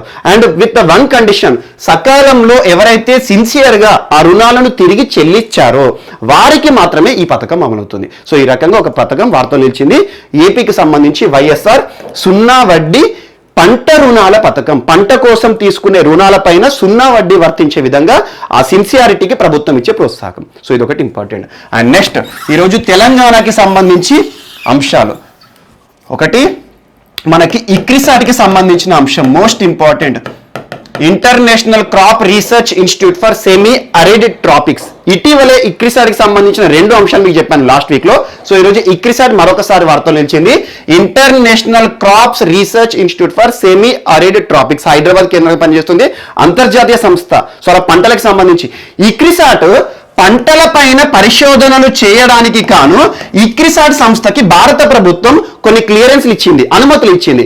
ఏ విషయంలో అంటే డ్రోన్లని వాడుకోవడానికి. Most important. ఇటీవల డ్రోన్స్ ఉన్నాయి కదా, డ్రోన్ల యొక్క ఉపయోగం పెరుగుతోంది. మనం కోవిడ్-19 పరిస్థితుల కాలంలో, లాక్డౌన్ కాలంలో ఇండోర్ లాంటి సిటీస్ ఏవైతే ఉంటాయో ఇండోర్ సిటీ యాజమాన్యము డ్రోన్ల సహాయంతో సిటీ మొత్తం కూడా శానిటైజేషన్ చేసింది. ఎందుకంటే కొన్ని కంటైన్మెంట్ ఏరియాస్ ఉంటాయి, కేసులు ఎక్కువగా నమోదయ్యి, అవి మొత్తం కూడా రెడ్ జోన్ గా ప్రకటించారు. ఆ ప్రాంతంలోకి బయట వారు వెళ్ళకూడదు, ఆ ప్రాంతం వారు బయటికి రాకూడదు. సో అలాంటి ప్రాంతాలు డేంజరస్ జోన్స్ ఎక్కడైతే ఉంటాయో అక్కడ మనుషులు కూడా వెళ్లకుండా డ్రోన్లు మనుషులు చేసే కార్యకలాపాలు చేశాయి. సో అలాంటి డ్రోన్లు కానివ్వండి, ఇటీవల నిఘా వ్యవస్థకి సంబంధించి డ్రోన్లను వాడుకుంటున్నాం మనం. సో లాక్డౌన్ నియమాలు ఎవరైతే ఉల్లంఘిస్తున్నారో వారికి పోలీసు వారు కూడా డ్రోన్లు ఉపయోగించేసి ఎక్కడెక్కడ ప్రజలు బయట తిరుగుతున్నారు వారిపై నిఘా వేయడం కానివ్వండి. ఇటీవల డ్రోన్ల సాయంతో మనం మెడికిట్లను కూడా చూసాం. తెలంగాణ ప్రభుత్వం డ్రోన్ల సాయంతో అపోలో హాస్పిటల్తో ఒక ఒప్పందం చేసుకుంది, డ్రోన్ల సాయం తీసుకుంటుందని చెప్పేసి. సో అలా డోర్ డెలివరీ డ్రోన్ల సహాయంతో. సో ఇలాంటి డ్రోన్ల సాయం ఇటీవల మహారాష్ట్ర ప్రభుత్వం కూడా ఎలక్ట్రిసిటీ డిపార్ట్మెంట్ ఆ విద్యుత్ వైర్లు కానివ్వండి, ట్రాన్స్ఫార్మర్స్ ఉంటాయి కదా, దేశంలోనే మొట్టమొదటి మహారాష్ట్ర ప్రభుత్వము రాష్ట్రంలో ఉన్న విద్యుత్ వైర్లు ట్రాన్స్ఫార్మర్ పైన నిఘా వేయడానికి డ్రోన్ల సహాయం తీసుకుంటుంది. సో అలా డ్రోన్లకు సంబంధించి తరచూ ఏదో ఒక అంశం వార్తలు నిలుస్తుంది. అండ్ డ్రోన్లని సులభతర అనుమతులు ఇవ్వడానికి ప్రభుత్వం ప్రారంభించింది Garud portal government authorization for relief using drones. So డ్రోన్ల ఉపయోగాన్ని పెంచాలి, డ్రోన్ల యొక్క పనితీరును ఉద్దేశించి, ప్రస్తుతం డ్రోన్ల యొక్క ఆవశ్యకతను ఉద్దేశించి సులభతరంగా పర్మిషన్స్ ఇస్తుంది రాష్ట్ర ప్రభుత్వాలకి గరుడ్ పోర్టల్ ద్వారా కేంద్ర ప్రభుత్వం. సో అలా ఈరోజు డ్రోన్లను ఉపయోగించి వ్యవసాయ పరిశోధనలు చేస్తారు. ఇక్రిసాట్ అంటేనే పరిశోధన సంస్థ వ్యవసాయానికి సంబంధించి. అలా పరిశోధనలకు కాను మీరు డ్రోన్ల సహాయం తీసుకోవచ్చు, ఎక్కడైనా కూడా మీరు డ్రోన్లు వాడుకోవచ్చు అని చెప్పేసి వీరికి అనుమతిని ఇవ్వడం జరిగింది కేంద్ర ప్రభుత్వం. Ministry of civil aviation, most important, ministry of civil aviation డ్రోన్ల సహాయాన్ని తీసుకోవచ్చని పర్మిషన్. అన్నిటికంటే ఇంపార్టెంట్, భారతదేశంలో విమానాల రంగం ఏదైతే ఉంటుందో విమానాలను కానివ్వండి, ఈ స్టేషన్స్ ఉంటాయి కదా మనకి ఎయిర్పోర్ట్స్ కానివ్వండి, వీటన్నిటిని కూడా నియంత్రణ చేసే సంస్థ director general of civil aviation, DGCA. తరచూ మనం వింటూ ఉంటాం, డీజీసీఏ గురించి చాలాసార్లు చెప్పాను. Director general of civil aviation మరియు మినిస్ట్రీ ఆఫ్ సివిల్ ఏవియేషన్, పౌర విమానయాన శాఖ మంత్రి మరియు directorate general of civil aviation, ఈ 2 సంస్థలు కూడా డ్రోన్ల విషయంలో అనుమతిని ఇస్తూ ఇక్రిసాట్ కి వీరికి పర్మిషన్స్ అన్ని అప్రూవ్ చేశారు. సో ఇక్రిసాట్ సంస్థ చేసే పరిశోధనల కోసం డ్రోన్ల ఆవశ్యకత కనుక ఉంటే ఏ ప్రాంతంలో అయినా కూడా మీరు డ్రోన్లను వాడుకొని మీ పరిశోధనను పెంచుకోండి అని చెప్పేసి ఇటీవల తెలంగాణలో ఉన్న, అంటే హైదరాబాద్లో ఉంది, ఇది అంతర్జాతీయ సంస్థ కానీ హైదరాబాద్లో ఉంది కాబట్టి తెలంగాణ అంశాలు చెప్పాను. సో ఇక్రిసాట్ సంస్థకి డ్రోన్లను వాడుకోండి అని చెప్పేసి ఈ మినిస్ట్రీ వారు అనుమతులు ఇవ్వడం జరిగింది. Most important. ఎందుకంటే ఈరోజు మనం చూడండి, మనం కూడా ప్రైవేట్ పర్సన్స్ ఎక్కడ పడితే అక్కడ డ్రోన్లు వాడామనుకోండి, దట్ ఈస్ అ క్రైమ్.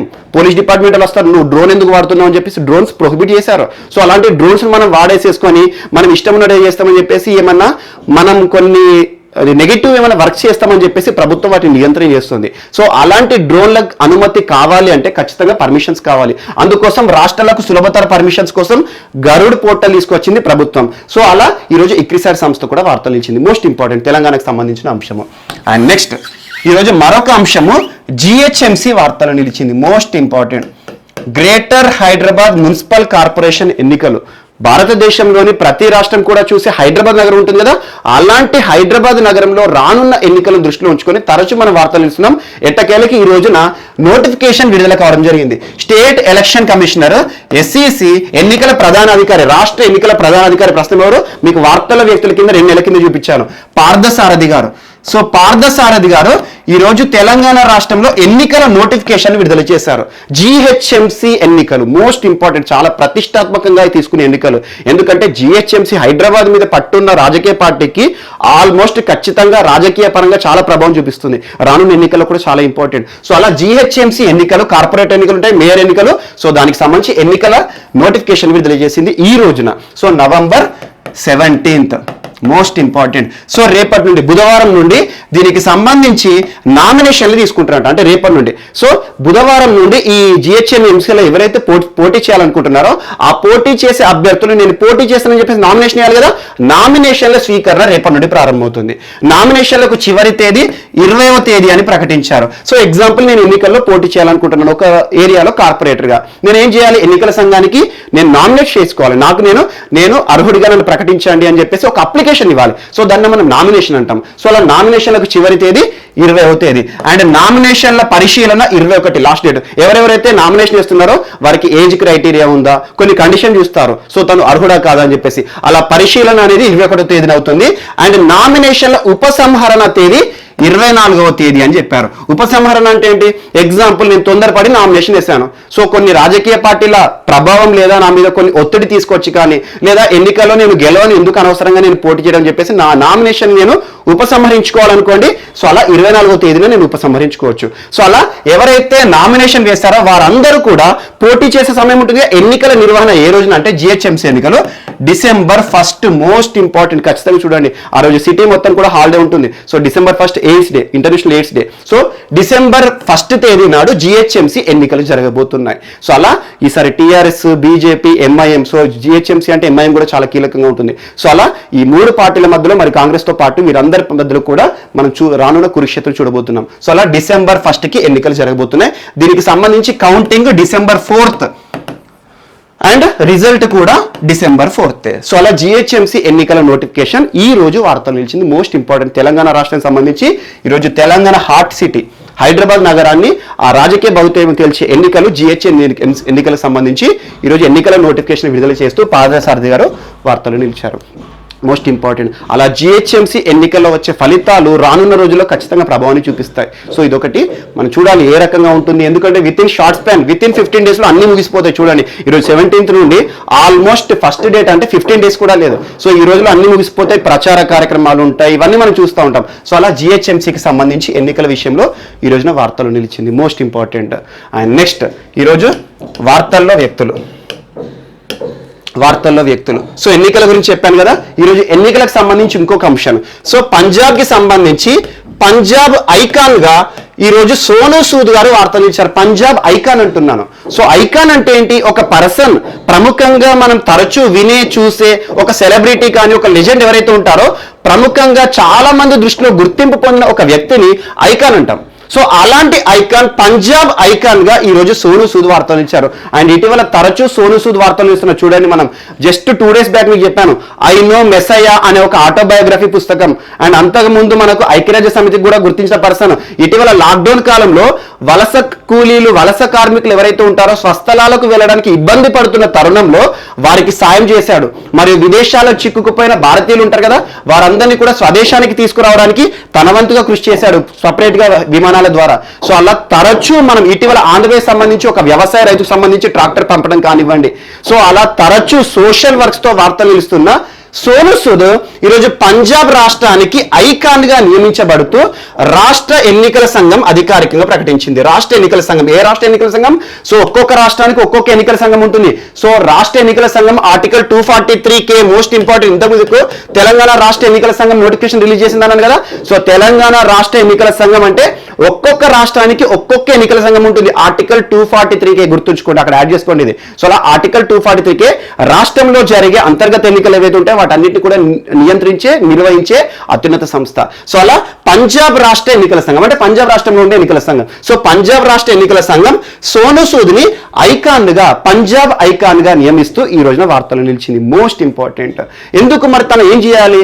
ఎన్నికలకు సంబంధించి రాష్ట్రంలో ఓటర్ ఎవరైతే ఉంటారో ఓటర్లు, ఎగ్జాంపుల్ ఈ రోజు 18 సంవత్సరాలు నిన్న వారు చాలా మంది కూడా ఓటర్ గా రిజిస్ట్రేషన్ చేసుకుని వారు ఉంటారు. అలా రిజిస్ట్రేషన్ చేసుకోవాలి, నాకు 18 సంవత్సరాలు నిండినాయి, నాకు ఓటు హక్కును కల్పించండి అని చెప్పేసి. సో అలా ఎన్నికలకి సంబంధించి ఓటర్ ఎవరైతే ఉంటారో వారికి రిజిస్ట్రేషన్ చేయడం కానివ్వండి, ఓట్ల యొక్క ప్రాముఖ్యతను చెప్పడం కానివ్వండి, సో ఓట్లు వేయండి, రాష్ట్రంలో జరిగే ఎన్నికల్లో ఓటు వేయండి అని చెప్పేసి తను ప్రచారం చేస్తున్నట్టు. సో అలా ప్రభుత్వం నుండి అనకూడదు, రాజ్యాంగబద్ధ సంస్థ, ఒక రాజ్యాంగబద్ధ సంస్థ నియమించిన ఒక ఐకాన్, పంజాబ్ రాష్ట్ర ఐకాన్ గా ఈరోజు పంజాబ్ రాష్ట్రానికి చెందిన సోను సూద్ వార్తలు నిలిచాడు. సో సోను సూద్ ఎక్కడ జన్మించాడు? పంజాబ్ మోగా డిస్టిక్ లో జన్మించాడు, మోగా.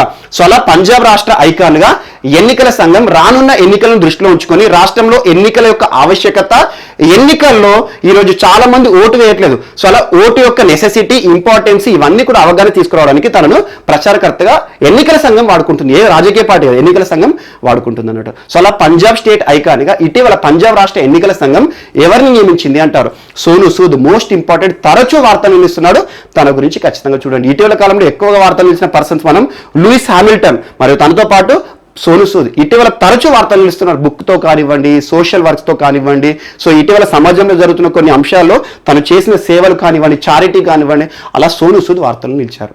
And next Ravi బెలగెరే.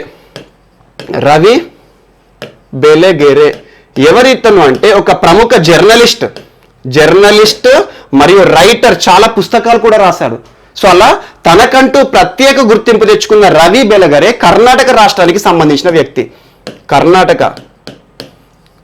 సో పాపిగల అని ఒక పుస్తకం రాశాడు తను. పాపిగల అనే పుస్తకం ప్రపంచవ్యాప్తంగా కూడా గుర్తింపు పొందింది. సో అలా పాపిగల పుస్తకము, దాంతోపాటు చాలా పుస్తకాలు రాశాడు.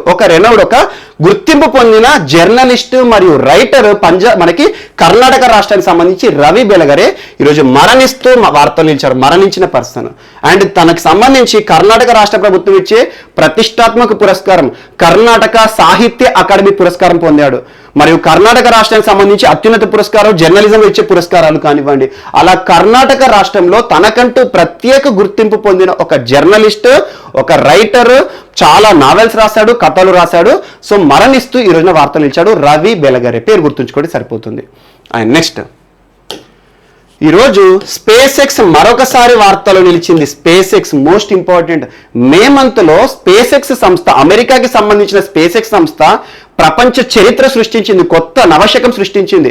ఎలా అంటే ఇప్పటి వరకు ఏ ఒక్క దేశానికి కానీ, ఏ ఒక్క సంస్థకి కానీ, ఏ ఒక్క అంతరిక్ష ప్రయోగాల సంస్థకి కానీ పాసిబిలిటీ కానీ తను చేశాడు. ప్రపంచంలోనే మొట్టమొదటి ప్రైవేట్ రాకెట్ ద్వారా వ్యోమగాములను పంపించేసి రికార్డ్ సృష్టించాడు మే నెలలో. స్పేస్ ఎక్స్ సంస్థకి సంబంధించి Elon Musk, most important Elon Musk. And ఇటీవల చూడండి ఎలాన్ మస్క్ వార్తలు నిలుస్తున్నాడు స్పేస్ ఎక్స్ సంబంధించి. మరియు బ్లూ ఆరిజిన్ కంపెనీ కూడా చెప్పాను మీకు. బ్లూ ఆరిజిన్ సంబంధించి షెఫర్డ్ రాకెట్ అని చెప్పేసి ఆ రాకెట్ ప్రయోగం ఏంటి, స్పేస్ టూరిజం కి సంబంధించి దానికి ప్రోత్సాహం ఇవ్వడానికి అని చెప్పేసి బ్లూ ఆరిజిన్ సంస్థనేమో జెఫ్ బెజోస్, అమెజాన్ కి సంబంధించింది. స్పేస్ ఎక్స్ సంస్థనేమో ఎలాన్ మస్క్. Most important. భారతదేశంలో కూడా ఎలాన్ మస్క్ సంబంధించి కొన్ని డెవలప్మెంటల్ యాక్టివిటీస్ ఉన్నాయి, హైపర్లూప్ కానివ్వండి, చాలా ఉన్నాయి. సో అలాంటి ఎలాన్ మస్క్ ప్రపంచంలోనే ఒక ప్రైవేట్ రాకెట్ ద్వారా డో హార్లీ బాబ్ బెహంకన్, పేర్లు గుర్తుంచుకోండి, డో హార్లీ బాబ్ బెహంకన్ ఇద్దరు వ్యోమగాములను, ఆస్ట్రోనాట్స్ ని మొట్టమొదటిసారి ప్రైవేట్ రాకెట్ ద్వారా నింగిలోకి పంపించాడు. సో అలా వార్తలు నిలిచిన స్పేస్ ఎక్స్ మరొకసారి వార్తలు నిలిచింది. అదేంటంటే ఒక కమర్షియల్ టాక్సీ రాకెట్, సో వాణిజ్య పరంగా ఉపయోగపడే ఒక రాకెట్ ని, ఒక ప్రైవేట్ రాకెట్ ని లాంచ్ చేయడం జరిగింది 4 వ్యోమగాములతో. సో ఇంటర్నేషనల్ స్పేస్ స్టేషన్స్ కి పంపించడం జరిగింది. మోస్ట్ ఇంపార్టెంట్, అంతర్జాతీయ అంతరిక్ష కేంద్రం ఇటీవలే అంతర్జాతీయ అంతరిక్ష కేంద్రంలో మానవుడు అడుగుపెట్టి 20 సంవత్సరాలు అయిందని చెప్పాను, గృహప్రవేశం అని చెప్పేసి. సో అలా November 1 రోజు చెప్పాను నేను వీడియో. ఇంటర్నేషనల్ స్పేస్ స్టేషన్ ఖచ్చితంగా చూడండి, దాని గురించి బిట్లు వస్తాయి.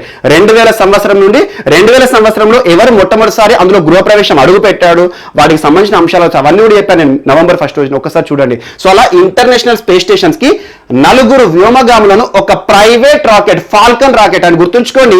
స్పేస్ ఎక్స్ అనగానే ఫాల్కన్ పేరు గుర్తుంచుకోండి. స్పేస్ ఎక్స్ తయారు చేసే రాకెట్ పేరు ఫాల్కన్. సో అలా ఫాల్కన్ రాకెట్ ద్వారా ఒక క్రూ, దానికి ఆ క్రూ ఏదైతే ఉంటుందో, వీరు కూర్చున్న క్యాబిన్ ఉంటుంది కదా, ఆ క్రూ ఏదైతే ఉంటుందో క్రూ డ్రాగన్, దీని పేరు రీసైలెన్స్ అని పేరు పెట్టాడు. రీసైలెన్స్. ఈ 4 కూర్చున్న క్రూ ఏదైతే ఉంటుందో, క్యాబిన్ ఉంటుంది కదా ఆ రాకెట్ లో, దాని పేరు రీసైలెన్స్. సో అందులో కూర్చొని 4 వ్యోమగాములు, 3 అమెరికన్స్, ఒక జపానీ. సో అలా 4 వ్యోమగాములను ISS కి పంపించడం జరిగింది. సో నాసా మరియు స్పేస్ ఎక్స్ సంయుక్తంగా చేసిన ప్రయోగాలు. సో ఇటీవల స్పేస్ ఎక్స్ కి సంబంధించి ఖచ్చితంగా ఏ అంశం వార్తల నుంచి చూడండి, స్పేస్ ఎక్స్, బ్లూ ఆరిజిన్. ఎందుకంటే ప్రస్తుతం ప్రపంచంలో అంతరిక్ష ప్రయోగాల్లో ప్రైవేట్ భాగస్వామ్యం అనే ఒక లెసన్ ని ప్రపంచాన్ని నేర్పించిన సంస్థనే స్పేస్ ఎక్స్. సో అలా ఇటీవల మనం భారతదేశంలో కూడా చూస్తున్నాం ఇన్ స్పేస్ అని చెప్పేసి. సో అలా ఇన్ స్పేస్ ఆధారంగా భారతదేశంలో కూడా ఇస్రోకి తోడ్పాటుగా ఉండాలని చెప్పేసి కొన్ని ప్రైవేట్ సంస్థలను కూడా ఎంకరేజ్ చేస్తున్నాం. ఇటీవల స్కై రూట్ అని చెప్పాను మీకు, మొట్టమొదటి ఇంజిన్ ప్రయోగం చేయడం అని చెప్పేసి. సో అలా భారతదేశంలో కూడా ప్రైవేట్ సంస్థలు పనిచేస్తున్నాయి అంతరిక్ష ప్రయోగాలు. అందుకోసం ఇటీవల ఇస్రో చైర్మన్ శివన్ గారు కూడా ఏం చెప్పారు, మీరు ప్రయోగాలు చేసే ప్రైవేట్ రాకెట్స్ ఏవైతే ఉన్నాయో అందుకోసం లాంచ్ ప్యాడ్ అవసరాలు తీర్చడానికి నెల్లూరులోని శ్రీహరికోటను కూడా మీకు ఇస్తామని చెప్పేసి, అందులో మీరు ప్రయోగాలు చేసుకోండి అని చెప్పాడు. సో అలాంటి ఇన్ స్పేస్ కార్యక్రమానికి ఈరోజు మన భారతదేశం వచ్చింది అంటే స్పేస్ ఎక్స్ ప్రపంచానికి నేర్పిన పాఠం. అంతరిక్ష ప్రయోగాల్లో ప్రైవేట్ భాగస్వామ్యం అనే అంశాన్ని తీసుకొచ్చింది. సో అలా స్పేస్ ఎక్స్ సంస్థ 4 వ్యోమగాములను అంతరిక్షంలోకి పంపింది ఇంటర్నేషనల్ స్పేస్ స్టేషన్స్ కి. సో 4 పేర్లు గుర్తుంచుకోండి, Shannon Walker, Victor Glover, Mike Hopkins, Soichi Noguchi. So 4 పేర్లు. సోయిచి నొగుచి అంటే తను జపానీ. So Mike Hopkins and Victor Glover, Shannon Walker. ఈ 4 పేర్లు గుర్తుంచుకుంటే ఉంచుకోండి, లేకపోతే లేదు. ఎందుకంటే ఇది మాత్రం గుర్తుంచుకోండి, డో హార్లీ, బాబ్ బెహంకన్, ఈ ఇద్దరు మాత్రం మొట్టమొదటిసారి ప్రపంచంలో ఒక private rocket, Falcon 9 rocket crew dragon ద్వారా అంతరిక్షంలోకి ప్రయాణం చేశారు. సో అలా రీసైలెన్స్ అనే క్రూ ద్వారా ఫాల్కన్ 9 రాకెట్ ప్రయోగం ఎక్కడ జరిగింది, కెనడీ స్పేస్ స్టేషన్, అంతరిక్ష ప్రయోగ కేంద్రం ఉంటుంది Kennedy. So Kennedy space station నుండి ఈ రాకెట్ బయలుదేరింది. విజయవంతంగా ఈ 4 వ్యోమగాములను, ఆస్ట్రోనాట్స్ ని అంతరిక్ష కేంద్రంలో ప్రవేశపెట్టడం జరిగింది. సో అలా ఆస్ట్రోనాట్స్ అంటే ఎవరు, టైకోనాట్స్ అంటే ఎవరు, కాస్మోనాట్స్ అంటే ఎవరు, రష్యాకి సంబంధించిన వారిని ఏమంటారు, ఇవన్నీ పేర్లు చూసుకొని ఖచ్చితంగా ఎగ్జామ్లో అడుగుతారు. సో అలా ఆస్ట్రోనాట్స్ 4 ఈ రోజున వార్తలు నిలిచారు. అండ్ నెక్స్ట్ ఈరోజు షైన్ జాక్ అనే పేరు గుర్తుంచుకోండి. తను ఎవరు అంటే ఆస్ట్రేలియాస్ గ్రేటెస్ట్ స్విమ్మర్. ఇటీవల కూడా చెప్పాను, ఆస్ట్రేలియాకి సంబంధించి గ్రేటెస్ట్ స్విమ్మింగ్ కోచ్ చనిపోయాడని చెప్పేసి. సో అలా స్విమ్మింగ్ కి సంబంధించి ఈరోజు మరొక వ్యక్తి వార్త నిలిచింది, ఒక మహిళ ఆస్ట్రేలియన్ స్విమ్మర్ షైన్ జాక్ ఏంటంటే ఇప్పటి వరకు ప్రపంచ స్విమ్మింగ్ ఛాంపియన్షిప్ లో ఆస్ట్రేలియాకి చాలా మెడల్స్ గెలుచుకొని ఆస్ట్రేలియా ప్రతిష్ట ప్రపంచవ్యాప్తంగా కూడా పరిచయం చేసింది. అలాంటి షైన్ జాక్ లాస్ట్ ఇయర్ 2019 ప్రపంచ స్విమ్మింగ్ ఛాంపియన్షిప్ లో డోపింగ్ లో ప్రూవ్ అయింది, డోపింగ్ లో దొరికింది ఈ రోజున. సో డోపింగ్ టెస్ట్ లో పాజిటివ్ రావడం జరిగింది. డోపింగ్ అంటే ఏంటి, సో తన యొక్క శక్తి సామర్థ్యాలు పెంచుకోవడానికి ఒక క్రీడాకారుడు, క్రీడా రంగానికి సంబంధించి క్రికెటరే కానీ, ఫుట్బాలరే కానీ, స్విమ్మరే కానివ్వండి, వారి శక్తిని మించి పనిచేయడానికి. సో అలా ఏమవుతుంది అంటే వారు ఆటోమేటిక్ గా వారి యొక్క ఇంప్రూవ్మెంట్ చూస్తారు. ఒక బ్యాట్స్మెన్ కి ఒక డ్రగ్ తీసుకుంటారు అనుకోండి, ఎగ్జాంపుల్ తను దొరికింది లిగాండ్రో పేరు గుర్తుంచుకోండి, లిగాండ్రో అనే ఒక డ్రగ్ తీసుకుంది, లిగాండ్రో. సో ఇటువంటి చాలా ఉంటాయి డోపింగ్ టెస్ట్ లో దొరికే డ్రగ్స్.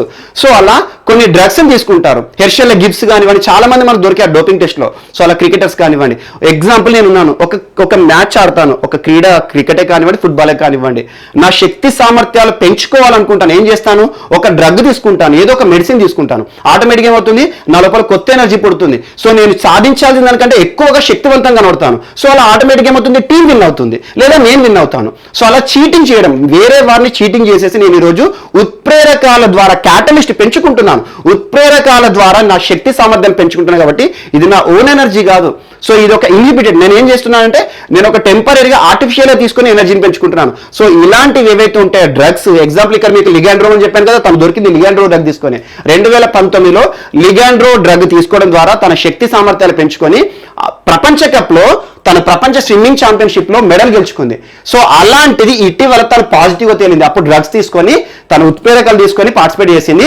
అందువల్ల ఏం చేస్తుంది, ఎవరైతే డోపింగ్ టెస్ట్ లో పట్టుబడతారో వారిపైన జీవితకాల నిషేధాలు కూడా విధిస్తారు క్రీడాకారుల పైన. సో తన పైన 2 సంవత్సరాల నిషేధాన్ని విధించింది వాడా, వరల్డ్ యాంటీ డోపింగ్ ఏజెన్సీ, ప్రపంచ యాంటీ డోపింగ్ ఏజెన్సీ మరియు ఆస్ట్రేలియా స్విమ్మింగ్ అథారిటీ. సో అలా ఆస్ట్రేలియా ప్రభుత్వం, ఆస్ట్రేలియా స్విమ్మింగ్ నియంత్రణ సంస్థ ఉంది కదా, ఆ సంస్థ మరియు వాడా సంస్థ 2 సంవత్సరాల పాటు తనపైన నిషేధాన్ని విధించింది. కానీ ఇది ఎప్పటి నుండి అమలుకి వచ్చింది, 2002 అని చెప్పేసి ఒక ట్విస్ట్ ఇచ్చారు. సో 2002 అంటే ఇప్పటికి 1 year అయిపోయింది. అండ్ ఇంకొక నెక్స్ట్ ఇయర్ టోక్యోలో జరిగే ఒలింపిక్స్ ఉన్నాయి కదా, ఆ ఒలింపిక్స్ లో తను పోటీ చేయడానికి అర్హురాలుగా కూడా అవుతుంది. సో అలా ఏ రోజైతే దొరికిందో ఆ రోజు నుండి అమలు చేస్తూనే ఉన్నారు. కానీ ఈ రోజు పాజిటివ్ తెలియదు కదా, ఈ రోజు నుండి ఉండదు. సో ఎక్స్పోస్ట్ ఫ్యాక్టర్ లెజిస్లేషన్ అనేది ఇక్కడ అమలు కాదు, ఏ రోజైతే దొరికారో ఆ రోజు నుండి అమలు అవుతుంది. సో అలా లాస్ట్ ఇయర్ నుండి ఇప్పటి వరకు 1 year గడిచిపోయింది లెక్క ప్రకారం. కానీ ఈ రోజు అధికారికంగా ప్రకటన చేయడం జరిగింది వాడా సంస్థ. సో అలా షైన్ జాక్ ఇటీవల వార్తల్లో నిలిచింది. ఏ దేశానికి సంబంధించి ప్రముఖ స్విమ్మర్, ఎందుకు వార్తలు నిలిచింది, 2 సంవత్సరాల నిషేధాన్ని ఎదుర్కొని వార్తలు నిలిచింది. అండ్ నెక్స్ట్ ఈరోజు వైటీ రాజా, యాక్చువల్గా తను మొన్న నైట్ చనిపోయాడు. ఆంధ్రప్రదేశ్ రాష్ట్రానికి సంబంధించి వైటీ రాజా గారు, యలమర్తి తిమ్మరాజా, వైటీ రాజా ప్రముఖ రాజకీయవేత్త. సో చాలా గుర్తింపు పొందాడు. తణుకు మాజీ ఎమ్మెల్యే, తణుకు మాజీ ఎమ్మెల్యే 1999 నుండి 2004 వరకు తణుకు ఎమ్మెల్యేగా ఉన్నాడు. 2009లో కూడా పోటీ చేశారు కానీ ఓడిపోయారు. సో అలా టీడీపీకి సంబంధించి చాలా సంవత్సరాలు టీడీపీలోనే ఉన్నాడు. సో తను చనిపోయేటప్పుడు కూడా టీడీపీ కార్యకర్తగానే ఉన్నాడు, కానీ కొంతకాలం నుండి రాజకీయాలకు దూరంగా ఉన్నాడు. ఇటీవల మరణించాడు రాజకీయ నాయకుడు, మాజీ తణుకు ఎమ్మెల్యే వైటీ రాజా. మొన్న దివాళీ రోజు చనిపోయాడు యాక్చువల్గా. సో వైటీ రాజా వార్తలు ఇచ్చిన పర్సన్ యాడ్ చేసుకోండి, రాష్ట్రీయ అంశాలు అడగవచ్చు. సో వీరు మనకి ఈరోజు వార్తలో నిలిచిన వ్యక్తులు. మరియు మిస్లేనియస్ అంశాలు అని మిగిలిపోతే మాత్రం మనం రేపటి క్లాస్లో యాడ్ చేసుకొని నేర్చుకుందాం. రేపు కలుద్దాం. Thank you.